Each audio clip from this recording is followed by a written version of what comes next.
Hey guys, welcome to another episode of Fired Briar. This is going to be a quick and short video.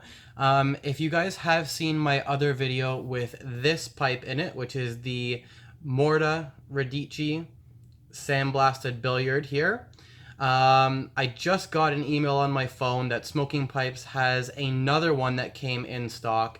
It's identical to this one, but the band is just a little bit different. Of course, they can't replicate the band exactly.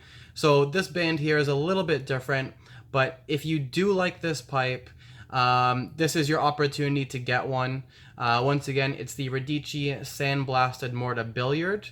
Right now, I think it's $251. So as far as I know, I'm the only other person that has this particular pipe, because I think this is one of the new models they were trying out. So I'm not sure if that's the case 100%, but I believe that that is true. And the only other time I've seen one is right now when I got the email. So if you like this pipe, if you've got $250 to blow, go ahead, grab it, and definitely let me know in the comments if you did get one. So I'll post a link in the description below. And until then, keep your briar fired.